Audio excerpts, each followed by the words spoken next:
Good evening. Welcome to South Asia Newsline. I'm Gitasha Sharma. Here are the top stories we are tracking for you on Friday, the 22nd of September. Indian Prime Minister launches various development projects in northern Varanasi city.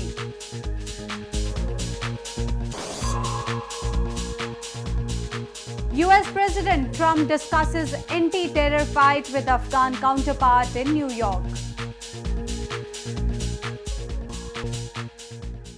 And now for all the details. Security forces on Friday arrested 2 militants involved in a terror attack in Bani Hal belt of Indian Kashmir, in which one security personnel was killed. Meanwhile, in another incident, 2 civilians were injured as Pakistani troops violated ceasefire along the frontier in the province on Thursday.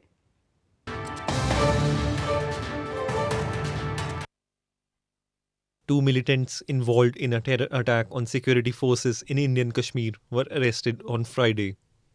The police claimed the two were involved in an attack on Wednesday on the personnel of India's border force, Sashastra Seema Bal or SSB in Bani Hal belt of the province.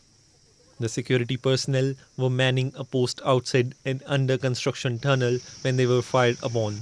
A constable was killed and another injured in the attack. Both persons, Ghazanfar and Arif, they have been arrested. Both are 2 weapons, one Insas rifle and one AR-41 weapon, which had been snatched from the SSB personnel. They have been recovered. The efforts are on to round up the 3rd person. Meanwhile, in another incident on Thursday, 2 civilians were injured in Arispura sector of the province as Pakistani troops targeted Indian posts and residential areas along the frontier. The injured were rushed to a government hospital in Jammu after being administered first aid at a local health center. The incident came within hours of Pakistan firing, killing an Indian soldier in Keran sector of the province on Wednesday. Meanwhile, Indian Prime Minister Narendra Modi on Friday launched several developmental projects and also flagged off a super-fast express train in northern Uttar Pradesh province. Prime Minister Modi is on a 2-day visit to his parliamentary constituency, Varanasi city.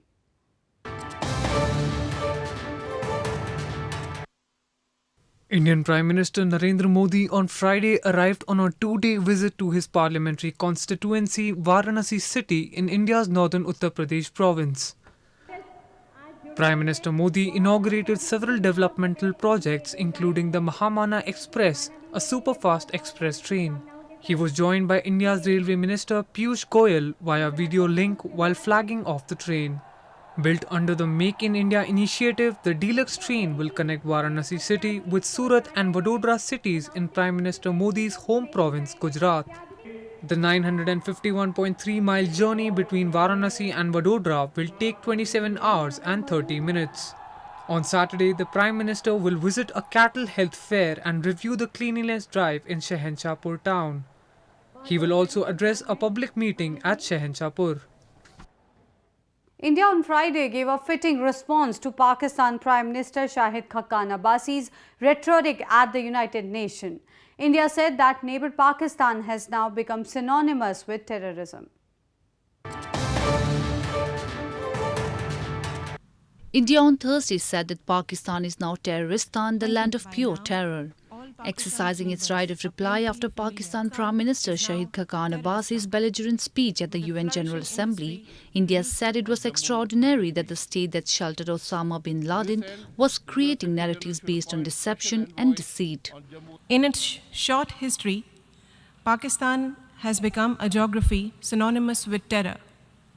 The quest for a land of pure has actually produced the land of pure terror. Pakistan is now Terroristan, with a flourishing industry producing and exporting global terrorism. Pakistan's Prime Minister Abbasi, in his first remarks to the Assembly, racked up the Kashmir issue and accused India of terrorism against Pakistan. He also urged the UN Secretary General to appoint a special envoy on Kashmir. Earlier, Indian Foreign Minister Sushma Swaraj came down heavily on countries providing sanctuaries to terror groups at the BRICS ministerial meeting in New York. Though Swaraj did not name any country, Indian Foreign Ministry spokesman Ravish Kumar said it was very strong signal to Pakistan to stop using terrorism as an instrument of state policies. Moving on, activists from Pakistan-administered Kashmir held anti-Pakistan protest outside the United Nations office in Geneva on Thursday. They highlighted the issue of enforced disappearances and extrajudicial killings of their people at the hands of Pakistani establishment.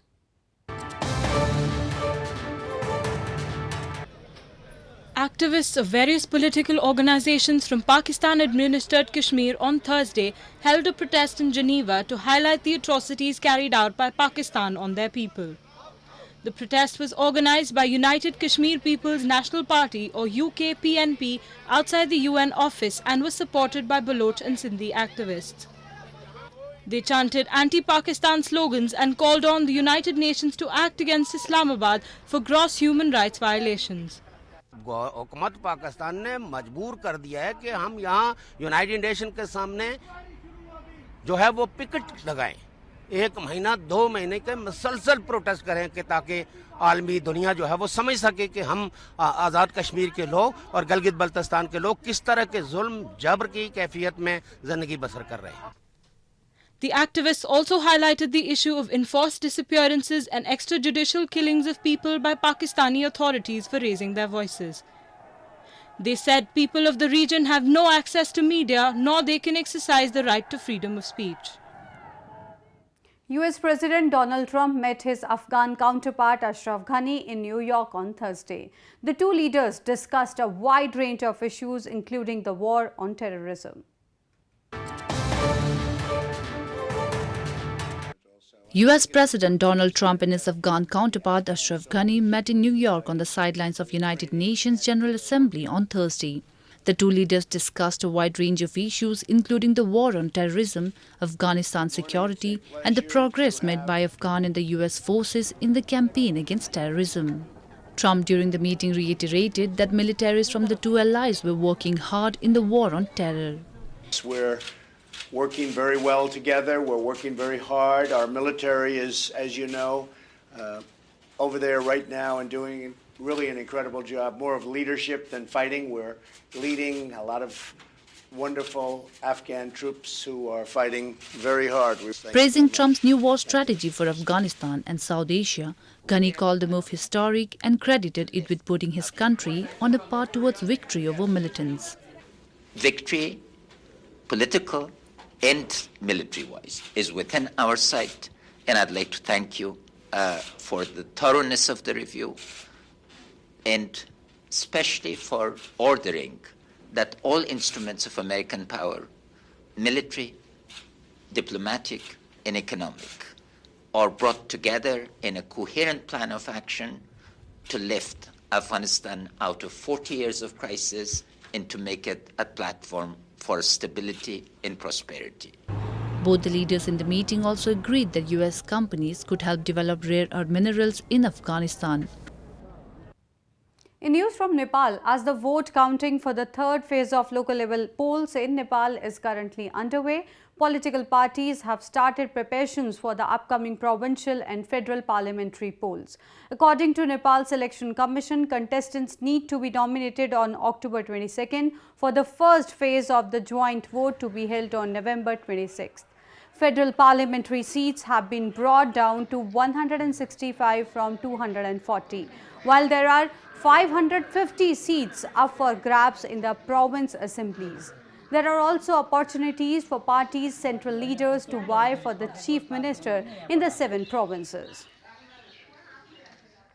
Seeking help, Bangladesh's Prime Minister Sheikh Hasina made a plea for the Rohingya crisis at the United Nations General Assembly. Meanwhile, a charity program to feed at least 86,000 Rohingya refugees every day is underway on the Myanmar-Bangladesh border.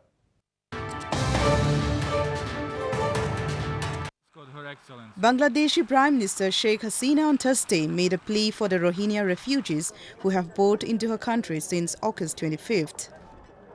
Hasina called for an immediate solution to Rohingya crisis while addressing the 72nd United Nations General Assembly in New York. আমরা এই মুহূর্তে নিজ ভূখণ্ড হতে জোরপূর্বক বিতাড়িত 8 লাখের অধিক রোহিঙ্গাকে আশ্রয় সুরক্ষা দিয়ে যাচ্ছি।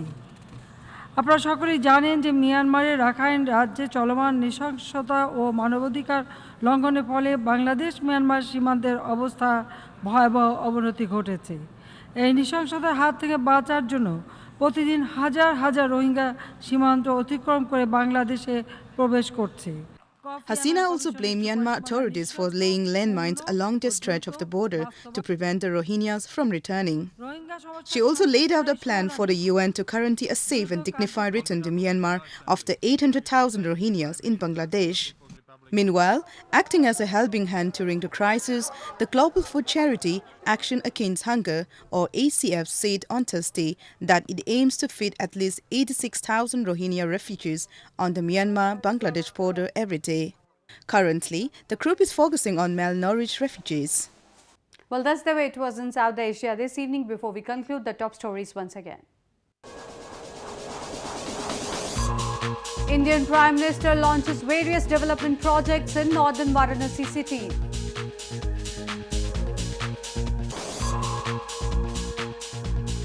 US President Trump discusses anti-terror fight with Afghan counterpart in New York.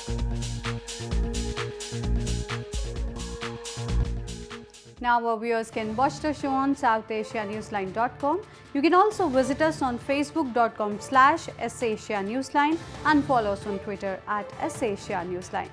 That's all in tonight's edition. We'll see you same time next week. Have a great weekend. Good night.